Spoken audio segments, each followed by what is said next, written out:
Well, hello, Lady Moguls. We are back for another engaging conversation, and I cannot wait for today's conversation with Kat Dunn, the course building expert. I can't wait to learn how I can improve my courses, and I know you're going to take away so many gems. She has 19 years, you heard that right, 19 years of experience creating learning and developmental programs, and I have to give a shout out to all of these. I have to read it because there's so many.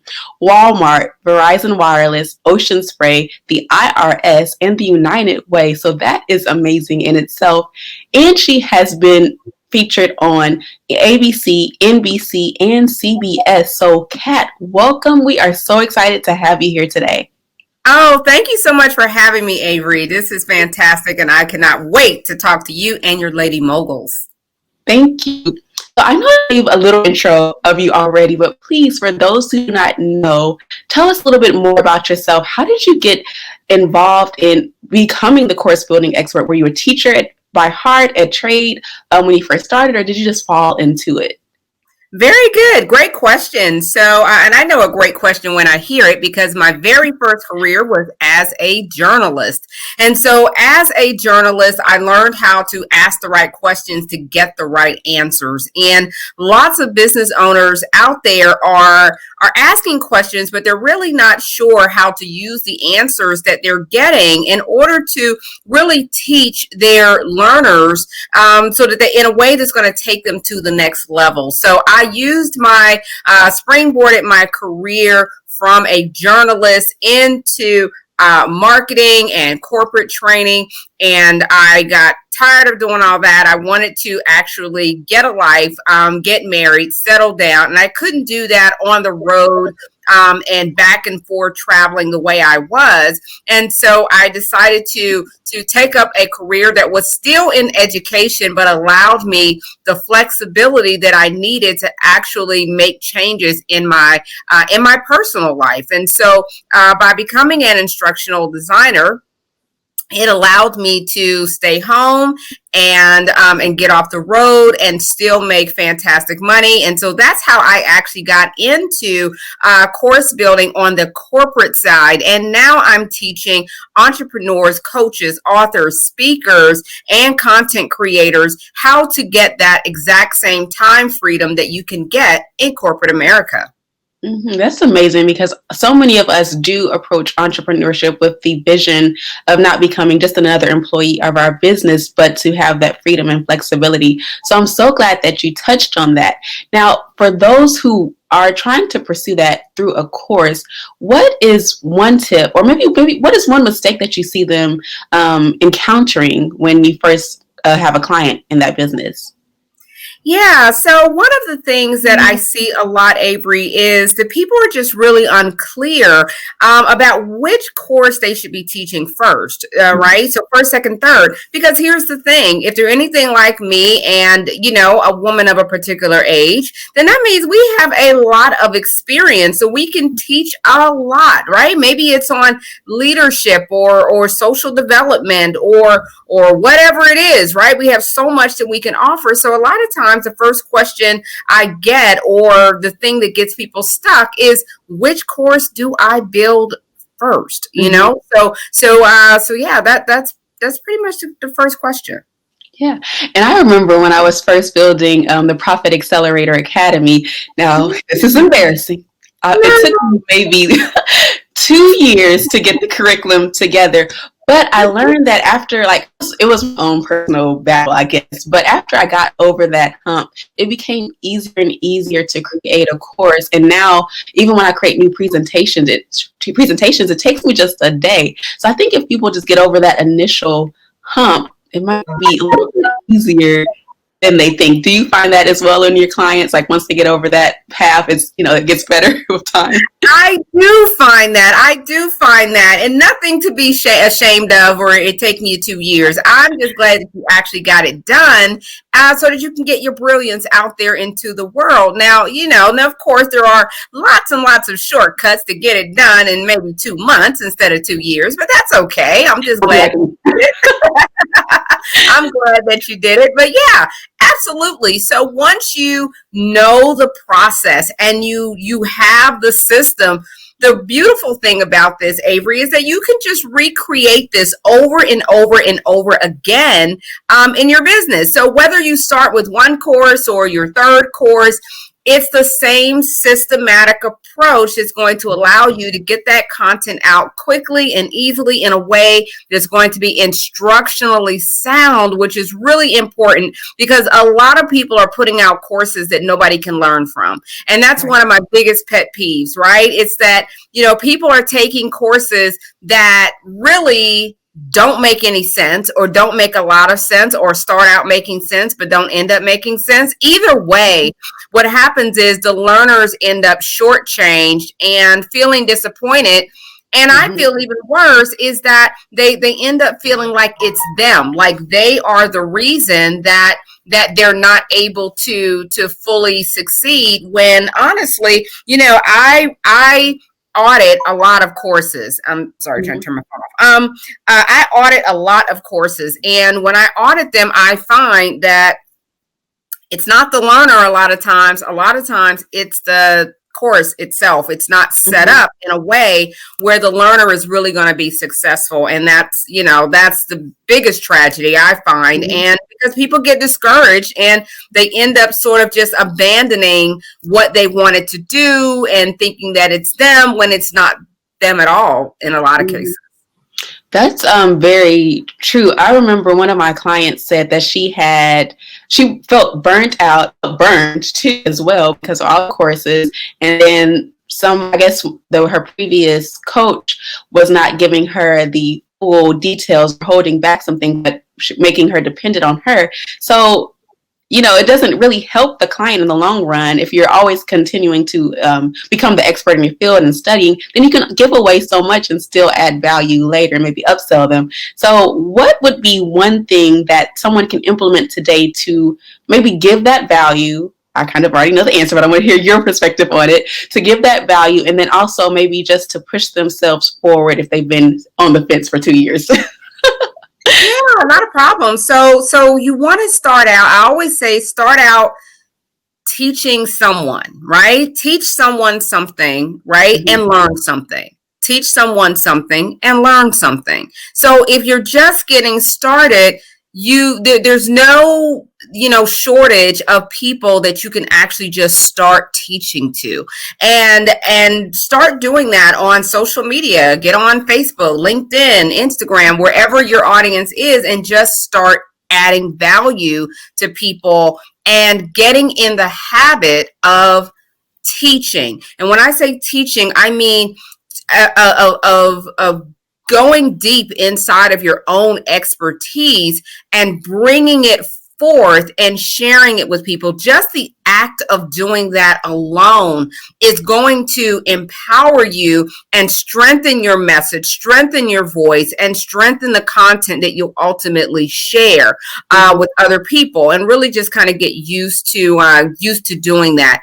And if you're just getting started, that's not a problem. It can be a little bit overwhelming, and I get that. And most of the people who I encounter on the beginning of their journey, they typically have one of three challenges, Avery. Either it's they can't get the content out of their head and organized and structured, similar to the challenge you were having, or the tech. They just can't figure out the tech. What system do I use, and how do I make it look nice, and all of that. And so one of the things that I really help people with is making sure that your course actually looks nice, right? Because here you are with all this wonderful experience that you've gained over the last 10, 20, even 30 years or more. And then they see you on stage and you're amazing. And then they get to your course and they're like, okay, why am I in a $30 teachable course, right? Why does it look like this? This doesn't look like the amazing person I just saw on stage or the book I read or something like that, right? And it really does matter because people get confused. And then when you go to get that upsell, just like you said, people are like, I was a little underwhelmed. And so, that's when you start getting into pricing and feeling like you can't price your courses high enough or your coaching services because people aren't taking you as seriously. So we want your courses to reflect the genius and the wisdom that you've gained over all these years. And I think all that's important. So people come, I said, for three reasons. It's the content, it's the tech, and it's the marketing of your courses. How do I actually get my course into the hands of more people? I love that all. That explains my struggle perfectly, even though I've evolved since then, thank goodness. But yes, that was right on point. And I'm really glad that you mentioned pricing, because a lot of people struggle with pricing. They they don't overvalue, they undervalue mostly their product, especially if they have something that's like amazing to give. They're like, well, I don't know if people will buy this at this price. I've learned that somebody will always buy it if you market it right, as you said. So for those who are having trouble with the premium prices, what advice, or is there like a method that you suggest for them to price their course accordingly? Yeah, absolutely. So, and they can go on. I know we talked about something different, but they can actually go to my website, katthecoursebuilder.com, and you can actually use my calculator, and it will tell you exactly how to price your course based on what you're offering and the price point that you're thinking about offering it at. And you can use my little handy dandy calculator, and it'll tell you right then and there what you need to price your course at. Now, that's one thing. Now, the other thing is that when it comes to high ticket pricing, right? Because we know that it's kind of easier in a sense to get 10 people to pay you $1,000 or more than 100 people to pay you $10, right? Like how do I get to this point in that you right? Mm-hmm. So trouble with pricing, usually it's not a pricing problem, Avery. Usually it's a value problem. Usually it's a problem of not knowing how to package your value in an instructionally sound way so that you're not fire hosing people, right? So some people feel like adding value to your course is all about just giving them everything but the kitchen sink, right? But that's a great way to discourage your learners and turn them off and paralyze them into not doing anything, right? And so it's a value proposition issue. So if you're placing the right value in your course, then the pricing is not a problem. And I'll tell you this too for your learners. I like to say use at least a 4-to-1 ratio, okay? And raise it if you can. The higher the dollar amount value, the higher you want that ratio to be. So I'll give you an example. So for every dollar that you want to charge for your course, I want to see $4 of value. I want to see $4. I want them to, by the time you get to my course is $1,000 or $5,000 or $10,000, whatever it is, that they're actually receiving 4 times that in the value, right? We want to make this a no-brainer, irresistible offer so that folks don't say, oh my God, this is, $5,000. No, they're saying it's only $5,000. Are you kidding me? This is awesome. Let me grab my credit card. Okay. So we want to deal with the value and make sure that that's infused in your course. First of all, I love how you broke it down, the ratio. I don't know if you all count that, but that was a gem in itself, because I, of course, know the ratio about making sure you provide more value, but the way you broke it down in elementary terms, that was just pure genius, and it explained it perfectly, like what we should do in our courses. So thank you for that. And then don't forget to go check out her calculator on top of that. So gems on top of gems, please. And the link, you'll see it right here, linked to go get the calculator. So thank you.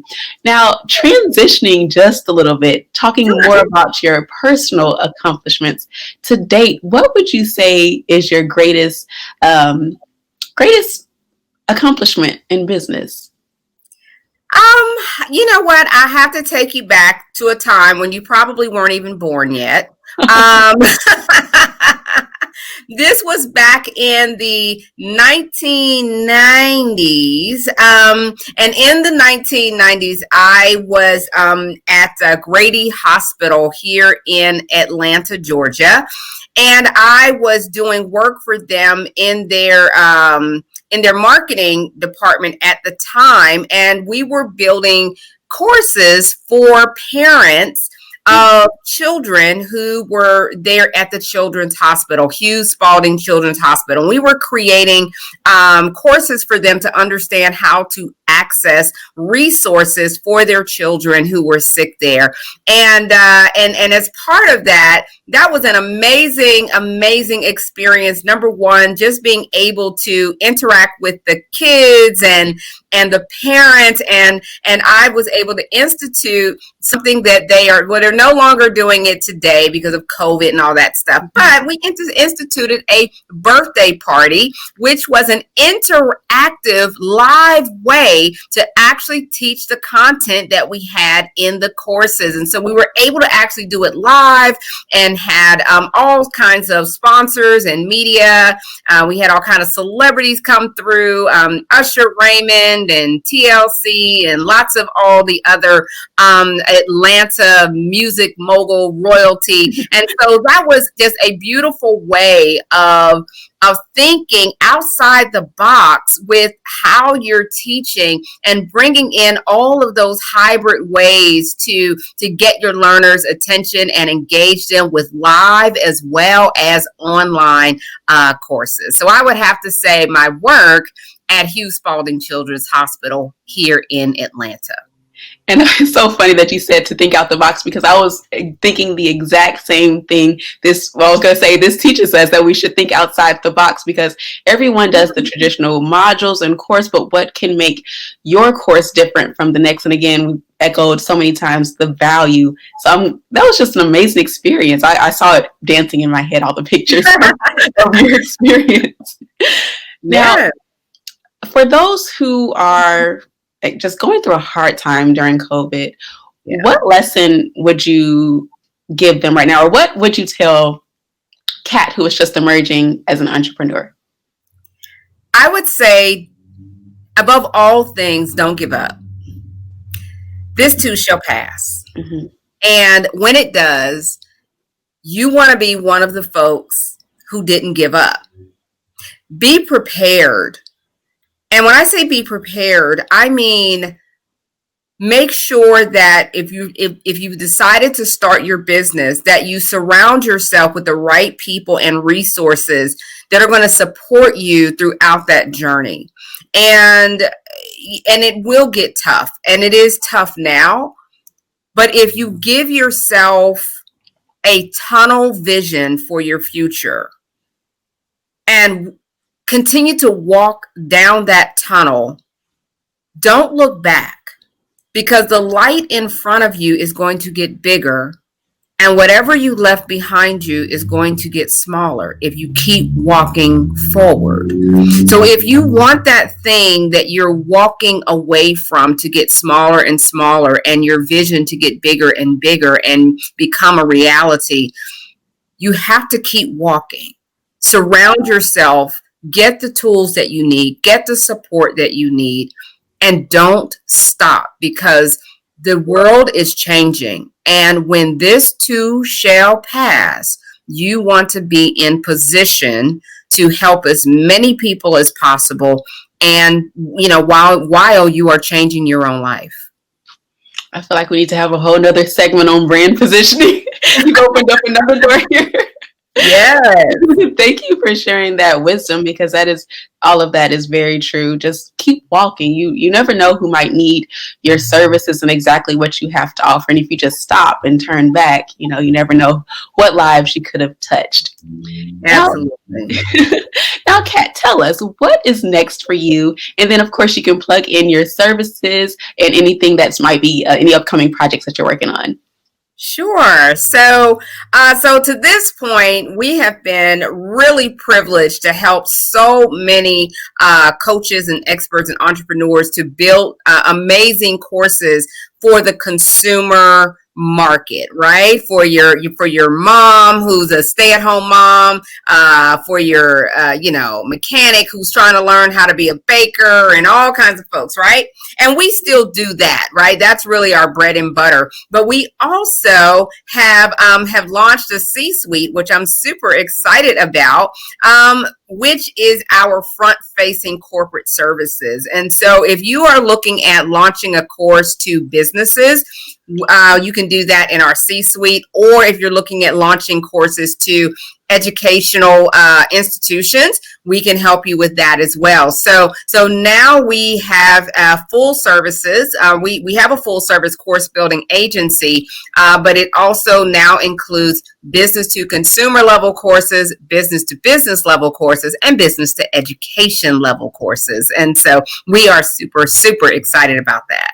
Yes, multifaceted. I think I might have someone who came in mind. I was like, she needs it. So I will pass that on to her because I think that's so great.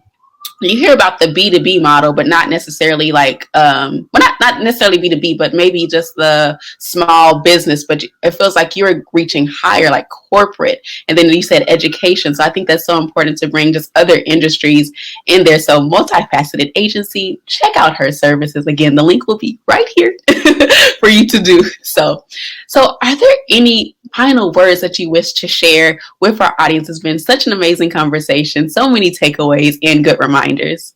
Oh, absolutely. Well, thank you so much again for having me, Avery. And I would be remiss if I did not invite your audience to join us for an upcoming class that I'm having. It's 5 days. It's a workshop. I'll be there live taking questions, your course building questions on how to actually convert your courses, right? So if you've got an idea about a course, you're just not sure which direction to go with it, how to actually turn your course and convert it into a vehicle to change your life and change the lives of others, then you definitely want to join us January 25th through the 29th for the 5-day course to conversion workshop that we are having virtually online. Wonderful. So make sure you take a part of that. I probably should be in that course. And it's free. You definitely need to be in that course. So thank you for sharing that. And if you send me the information, I will make sure we can put it on our Instagram as well. Awesome. Well, thank you so much, Avery. I appreciate that. Thank you. And thank you so much again for sitting down with Lady Mogul Talk. And Lady Mogul community, we'll see you in the next Lady Mogul Talk segment. Bye. Bye. Thanks, you guys. Thanks, Avery.